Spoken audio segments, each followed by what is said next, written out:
नमस्कार दोस्तों, मैं श्री दीपचंद चौधरी महाविद्यालय से एसबी सिंह आज आप लोगों को बीए तृतीय वर्ष के हिंदी साहित्य की क्लास में रस के अवयव के बारे में बताऊंगा। आप लोग ध्यान से पढ़िएगा और समझिएगा।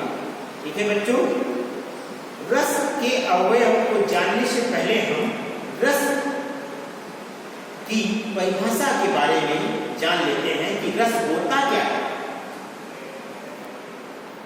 आचार्य भरत मुनि ने अपने ग्रंथ नाट्यशास्त्र में रस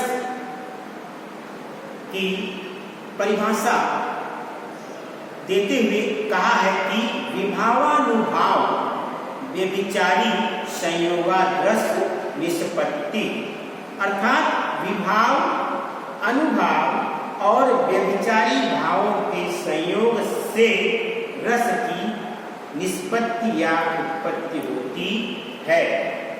ठीक है बच्चों, समझ में आ गया। अब आगे चलते हैं।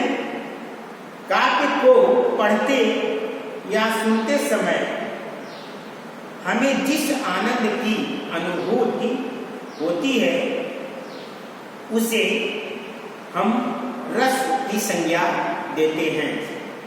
पाठक या श्रोता के हृदय में स्थित स्थायी भाव ही विभावादि से संयुक्त होकर रस रूप में परिणत हो जाता है। काव्यानंद को ब्रह्मानंद सहोदर भी कहा गया है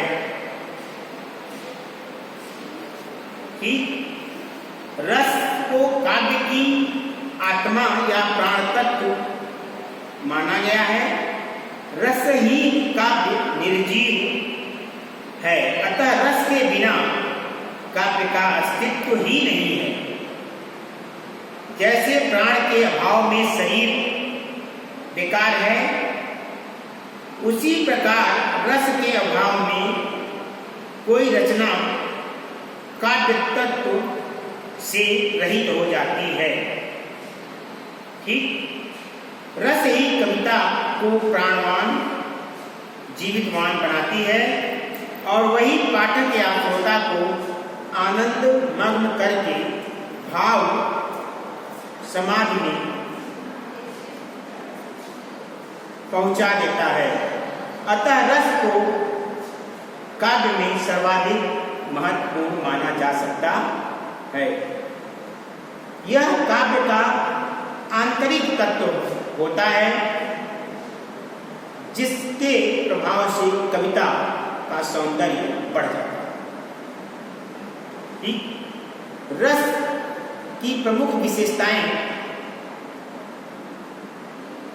के अंतर्गत हम बात कर लेते हैं बच्चों कि रस की वो कौन कौन सी प्रमुख विशेषताएं होती हैं जो रस के योग्य बनाती है। रस आस्वाद रूप है, आस्वाद्य नहीं। रस की उत्पत्ति सतोगुण के उद्रेक से होती है। रस को ब्रह्मानंद सहोदर भी कहा गया है। रसानुभूत अलौकिक होती है। रस ज्ञान स्वरूप है। रस स्व प्रकाशमान है। रस अखंड है। रस की अनुभूति तन्मयता की स्थिति में होती है। रस लोकोत्तर चमत्कार है। अब हम रस के अवयव, मुख्य रूप से बच्चों रस के 4 अवयव होते हैं। पहला है स्थायी भाव, दूसरा है विभाव, तीसरा है अनुभाव, चौथा है संचारी भाव। अब हम बच्चों स्थायी भाव के बारे में बात कर लेते हैं। जो भाव हृदय में सदैव स्थायी रूप से विद्यमान रहते हैं किंतु अनुकूल कारण पाकर उद्भूत होते हैं, उन्हें स्थायी भाव कहते हैं। इनकी संख्या 9 मानी जाती है। ठीक, कौन कौन सी है? रति, उत्साह, क्रोध, जुगुप्सा, विस्मय, निर्वेद, हास्य, भय, शोक, इत्यादि स्थायी भाव हैं। प्रत्येक स्थायी भाव संबंधित एक रस होता है। जैसे श्रृंगार का स्थायी भाव रति, वीर का स्थायी भाव उत्साह, रौद्र का स्थायी भाव क्रोध, विभत्स का स्थायी भाव जुगुप्सा या घृणा, अद्भुत का विस्मय, शांत का निर्वेद, दस हास्य का हास, भयानक का भय, करुण का शोक। इनके अतिरिक्त दो और रसों की चर्चा हिंदी साहित्य में होती है। वात्सल्य जो संतान विषयक रति के प्रति होता है, भक्ति जो भगवत विषय प्रेम के प्रति होता है। स्थायी भाव की संख्या 9 मानी गई है। अतः मूल रसों की संख्या बच्चों 9 ही है।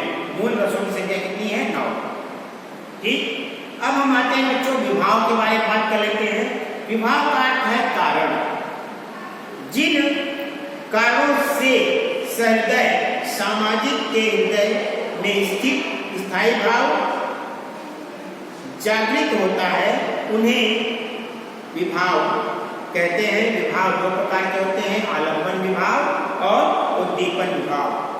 आलंबन विभाव जिसके कारण आश्रय के हृदय में स्थायी भाव जागृत होता है, उसे आलंबन विभाव कहते हैं।